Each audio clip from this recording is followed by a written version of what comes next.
Welcome to Auto Guide, the only segment in television where we inform, educate, and enlighten you about the components that make up your vehicle. Today, we have engineer Andrew Ogulano as he enlightens us about the dashboard lights in a car. It goes on to explain the specifics, what a lot of people don't know about the light, and what to do when the situation occurs. My name is Andrew Ogulano, the owner of CarMax Auto Care Center here in Oregon. Today we're going to talk about probably a favorite topic of yours, maybe a favorite topic of mine, which are the dashboard lights in a car.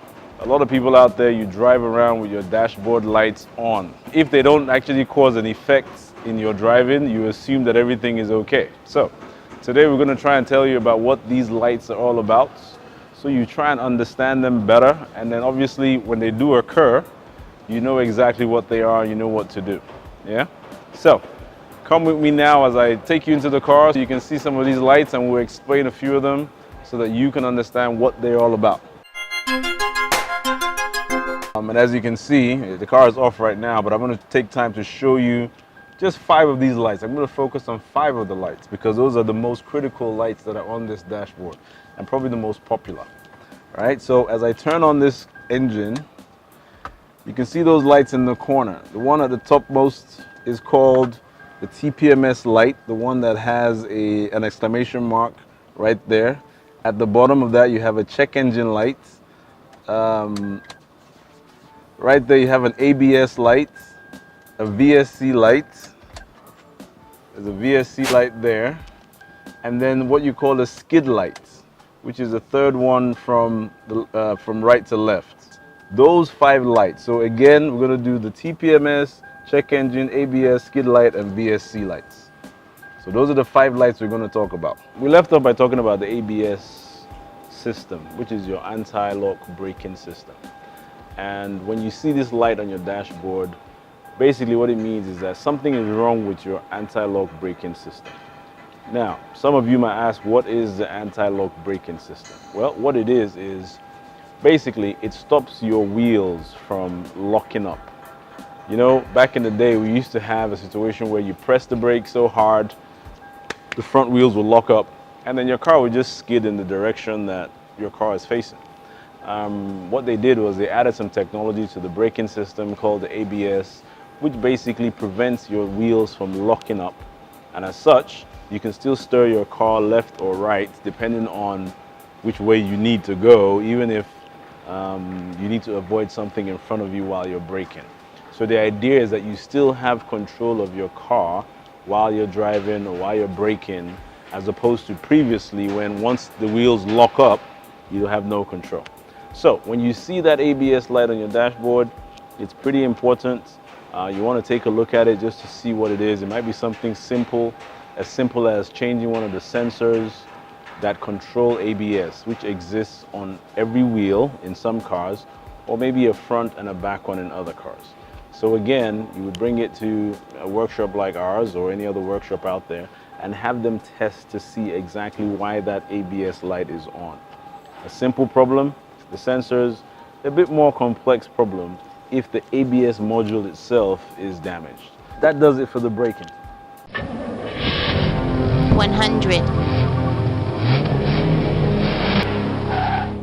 For your safety, we will be showing you signs on your dashboard that could save you from unnecessary expenses and more. The following are those signs on your dashboard that you should not take for granted. Take a look. It's called the VSC light. See it down there? It's called VSC. It normally comes with the traction light, the skid light. Like that car looks like it's skidding. That looks like it's skidding there. That car there. That light and the VSC light normally come on together. All right, so we're going to talk a bit about that. Those 2 lights typically come on together. The VSC, which is vehicle stability control, and the skid light, which is a traction light. So the idea is, once you have an issue that basically doesn't allow your car to feel that it's stable, there's something in a car called the Yaw Rate Sensor. It basically measures the stability of the car. If it doesn't feel the car is stable, it will come on. Several things can cause this. Mostly, they would be suspension issues. So suspension is what basically supports your car system. So things like your shocks, your stabilizer linkages, things in that suspension, if they're out of tune or are causing the car to lean one way or the other, or just not being efficient as they should be, that traction light or VSC light might come on. So the idea is that once you have that light on, yes, your car might continue to drive, but you definitely want to look at checking it out to make sure you know what are the things that you can do to correct that problem, because stability is very important when you're driving your car, especially when you're going at high speeds. You want to make sure that you're in control of your car and the car is very stable. All right. So that's it for the vehicle stability control lights. The last light we want to talk about here, let's come back in here.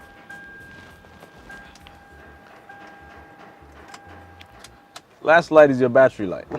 Oops. The battery light is that red light over there. It says battery. As you can see, it's got a positive and negative terminal. And that's the light we're going to talk about. All right. So another common light is that battery light. So the battery light basically tells you you're not getting battery power to your engine.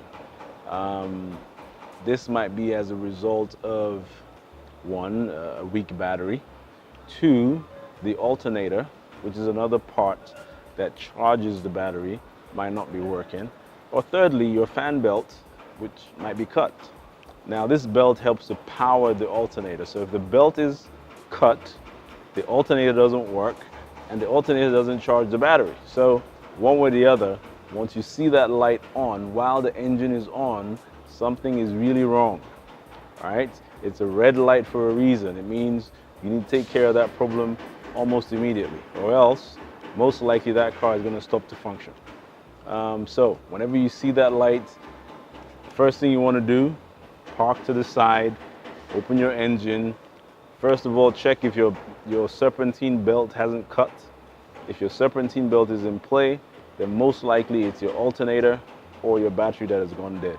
So again, we've been through the most common critical lights that you would find on the dashboard of a car, and what I hope that I've been able to explain what they mean and how urgent they may be and the things you need to do to fix them.